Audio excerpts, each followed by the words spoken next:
सुरेंद्र त्रिपाठी, मैं चाह रहा हूं कि ये कमेंट सबसे पहले आप इसी पे करेंगे। मोदी के उत्तराधिकारी पर जो सवाल पूछा गया, जरा वो आंकड़ा ऊपर दिखाइए। क्या उसमें आपको थोड़ी हैरानी हुई या वो एक्सपेक्टेड लाइंस पर है कि नरेंद्र मोदी के बाद अमित शाह का ही नंबर आता है और फिर योगी जी आते हैं और उसके बाद कोई और आता है? नहीं, मुझे लगता है कि वो थोड़ा सा एक्सपेक्टेड लाइंस पर ही है और बीच बीच में जरूर ये होता है कि मोदी शाह या मोदी योगी, और इसको लेकर शायद मुझे लगता है कि परसेप्शन वाली बैटल है।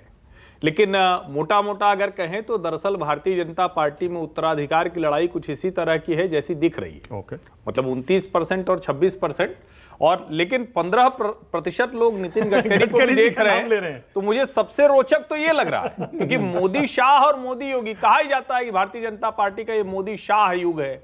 जैसे एक समय में कहा जाता था ना, श्यामा प्रसाद मुखर्जी थे तो उनके साथ दीनदयाल उपाध्याय थे, दीनदयाल उपाध्याय जी के साथ अटल बिहारी वाजपेयी थे, अटल बिहारी वाजपेयी के साथ आडवाणी जी थे, और उस वक्त भी जोशी थे। एक समय में जब जोशी जी अध्यक्ष हुए तो उन्होंने, चूंकि हम उसी शहर के हैं, तो वहां उन्होंने चलवा दिया था उस वक्त कि अटल, आडवाणी, मुरली मनोहर, भारत मां की तीन धरोहर। भाजपा की तीन तो धरोहर, ये अलग बात है, भारत मां की तीन धरोहर, अटल, आडवाणी, दोनों तरह के नारे थे। ये अलग बात है कि उस नारे को उनके अध्यक्ष रहते बस ही चला, उसके बाद नहीं चला, क्योंकि अटल अडवाणी स्वाभाविक तौर पर एक नेता थे। और उसके बाद देखिए, जब नरेंद्र मोदी आए तो मोदी शाह चलता है। लेकिन योगी आदित्यनाथ ने कमाल का एक कहे कि अपना ऑरा क्रिएट किया है, क्योंकि देश के सबसे बड़े राज्य के मुख्यमंत्री हैं। लेकिन यहां दूसरा पहलू क्या है कि अभी योगी आदित्यनाथ मुख्यमंत्री हैं, उनका दूसरा कार्यकाल शुरू हुआ है और हम उनको 26% पर देख रहे हैं। अमित शाह नरेंद्र मोदी के साथ गुजरात से चले आते हैं, राष्ट्रीय अध्यक्ष के तौर पर उन्होंने दुनिया की सबसे बड़ी पार्टी बना दिया।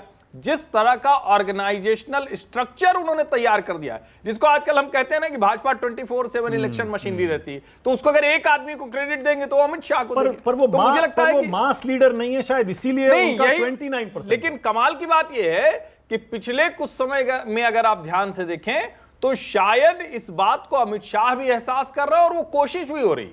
आप सदन में उनके भाषण देखिए, आप अभी रैलियां उनकी देखिए, आप देखिए कि मध्य प्रदेश और छत्तीसगढ़ उन्होंने कहा कि हम इन कमांड रहेंगे, आप उनको बोलते हुए सुनिए।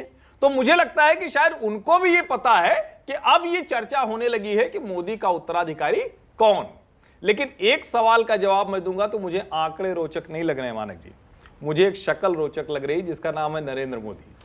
और वो शक्ल जब मैं देखता हूं तो सारा चुनाव तो वही होना है ना भाई, आप ये आंकड़े औकड़े तो सब ऐसे ही जाएंगे।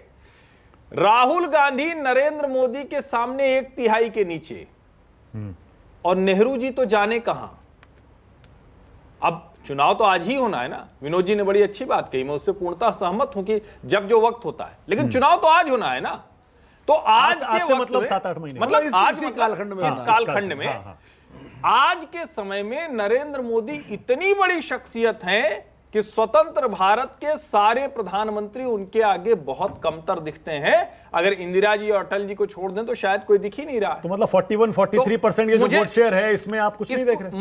मैं इसको नहीं देखता हूं। क्यों नहीं देखता हूं उसको एक लाइन में बोल देता हूं, आगे और विश्लेषण आएगा। पूरा दक्षिण भारत भारतीय जनता पार्टी साफ है भाई, तो वोट परसेंट तो ये होना ही होना है, इसमें कोई बहुत मुझे अप्रत्याशित नहीं दिखता है। और ये वोट प्रतिशत आप देखेंगे अगर, तो जहां सीटों के लिहाज से देखें तो भारतीय जनता पार्टी उन सीटों पर तो वैसे ही नहीं लड़ पाती, और वहां लड़ती नहीं है। वहां कहीं उसकी जमानत जब्त होगी, कहीं वो बहुत 10,000 वोट पाएगी, कहीं वो 5,000 वोट पाएगी। तो उसका जहां मत प्रतिशत पूरा दक्षिण भारत है वो साफ होता है, इसीलिए वो 43 और 41 का इतना बड़ा अंतर सीटों में हो जाता है। एक लाइन में कह दूं, भारतीय जनता पार्टी में नरेंद्र मोदी जी के बाद अगर दूसरा कोई जनाधार वाला नेता है तो योगी आदित्यनाथ है।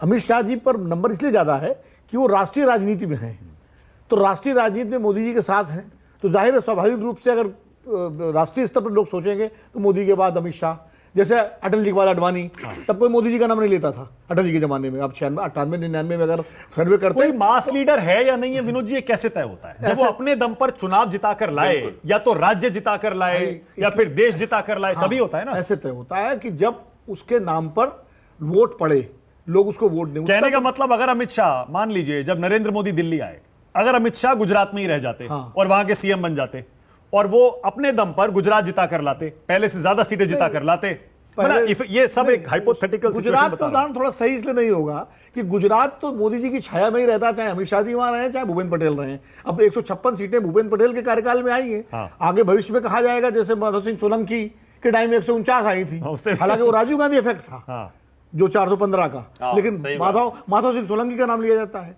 ऐसे आने वाले समय में इतिहास में दर्ज होगा कि जब भूपेंद्र सिंह पटेल के नेतृत्व में चुनाव हो रहे थे तो भारतीय इतने जीते, लेकिन मोदी जी को जीते। हालांकि इसमें जब मोदी के बाद कौन अमित शाह होगी, तो मुझे लगता है कि इन दोनों लोगों को इंडिविजुअल कैपेसिटी में अपने आप को तो प्रूव उसके बाद ही करना होगा ना।